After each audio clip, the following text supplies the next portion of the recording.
लालू प्रसाद जी उसमें विरोध में थे, नीतीश जी के फॉर्मूले का विरोध किया और आज तक उनको खामियाजा भुगतना पड़ रहा है।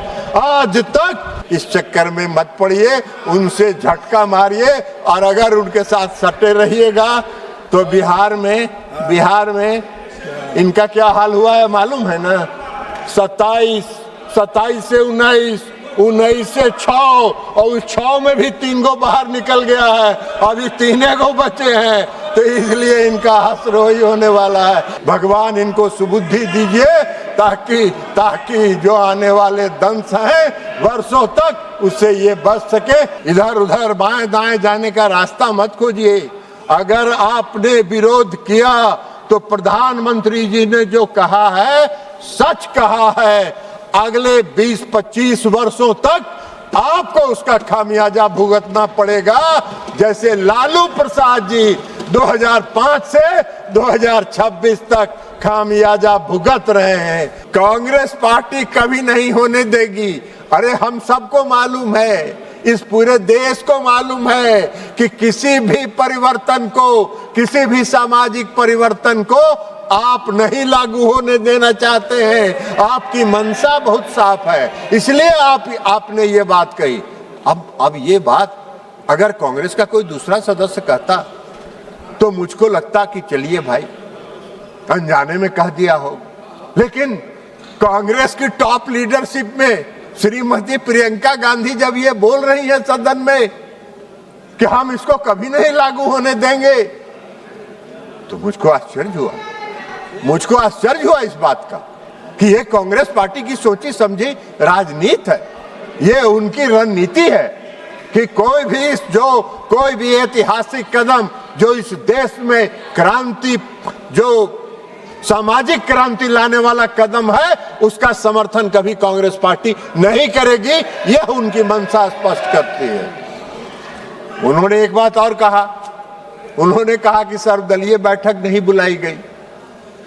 अखबारों में खबर छपती रही, अखबारों में खबर सुनते रहे और एक बैग सदन के में बिल लेके आ गए।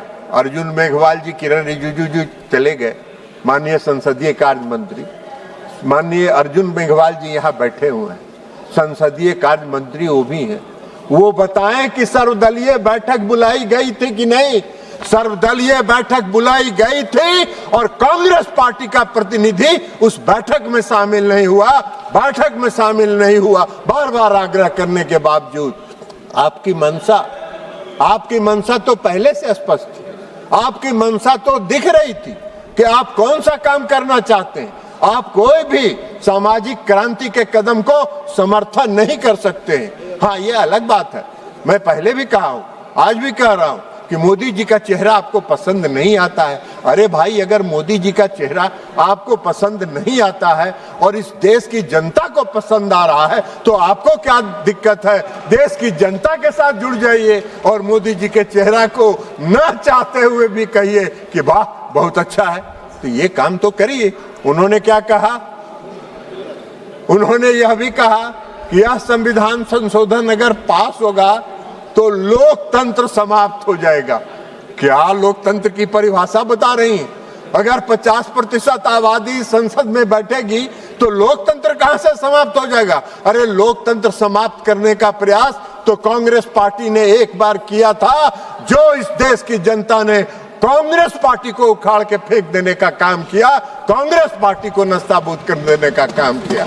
इस देश के लोकतंत्र की जड़ इतनी मजबूत है कि कोई चाह के भी इस देश के लोकतंत्र को समाप्त नहीं कर सकता है। इस गलतफहमी में नहीं दीजिए। तो सभी उनके जो तर्क थे, कल मैंने सुना बहुत विस्तार से उनका भाषण, थोड़ी मीठी आवाज में बोलती हैं। अभी नहीं हुआ है खत्म मैडम, इतना जल्दी मुड़ी मत हिलाइए, अभी समय बचा हुआ है बहुत कुछ।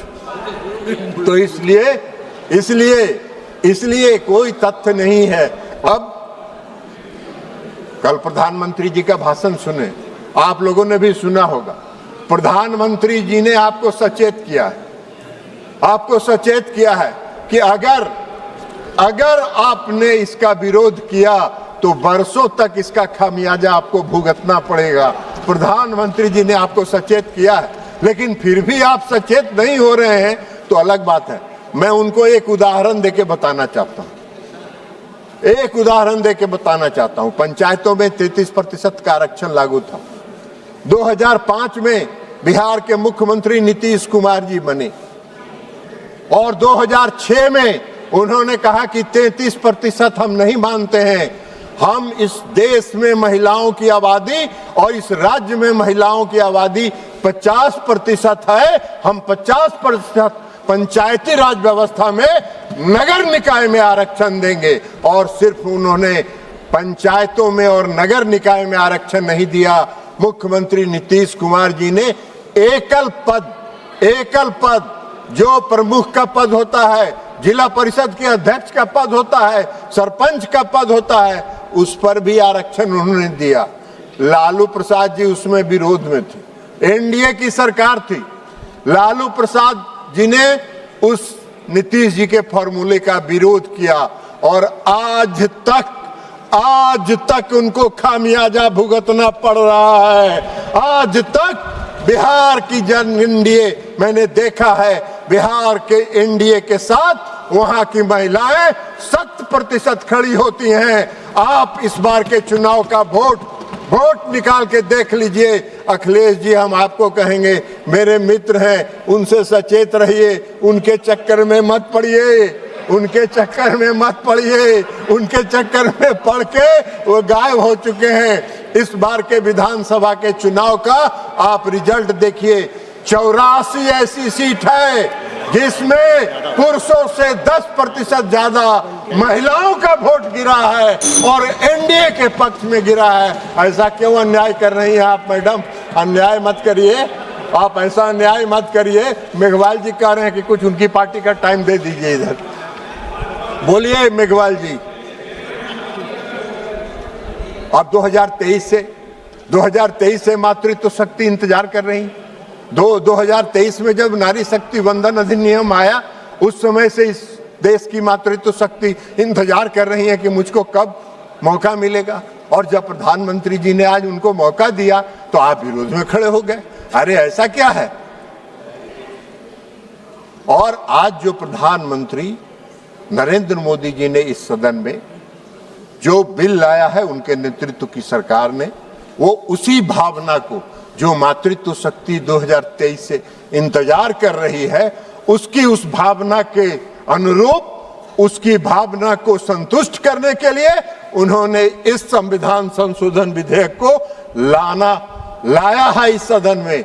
और इसलिए हम विपक्ष से अपील करेंगे, हठ धर्मिता छोड़ दीजिए, हठ धर्मी मत बनिए, रास्ता मत खोजिए, इधर उधर बाएं दाएं जाने का रास्ता मत खोजिए। अगर आपने विरोध किया तो प्रधानमंत्री जी ने जो कहा है सच कहा है। अगले 20-25 वर्षों तक आपको उसका खामियाजा भुगतना पड़ेगा, जैसे लालू प्रसाद जी 2005 से 2026 तक खामियाजा भुगत रहे हैं। और आप क्या बात करिए, कल प्रियंका जी बोल रही थी, आपने क्यों नहीं पास करा? अरे प्रियंका जी, अटल बिहारी वाजपेयी जी की सरकार ने इस सदन में 4 बार यह प्रयास किया कि महिला आरक्षण विधेयक पारित हो। आप विपक्ष में थे, आपने समर्थन नहीं किया और उसके कारण यह बिल पास नहीं हो पाया। तो इसलिए हम आपसे अपील करेंगे कि आप इस चक्कर में मत पड़िए। अखिलेश जी हमारे मित्र हैं, इस चक्कर में मत पड़िए, उनसे झटका मारिए। और अगर उनके साथ सटे रहिएगा तो बिहार में इनका क्या हाल हुआ है मालूम है ना? 27 से 19 से 6 और उस 6 में भी 3 गो बाहर निकल गया है, अभी 3 गो बचे हैं। तो इसलिए इनका हसरोई होने वाला है। तो इसलिए इन्हीं शब्दों के साथ मैं इस संविधान संशोधन विधेयक का और जो अन्य विधेयक आए हैं, मैं उसका पुरजोर समर्थन करता हूं और प्रधानमंत्री जी को इस बात के लिए धन्यवाद देता हूं, आभार व्यक्त करता हूं कि आपने 50% की आबादी के साथ न्याय करने का काम किया।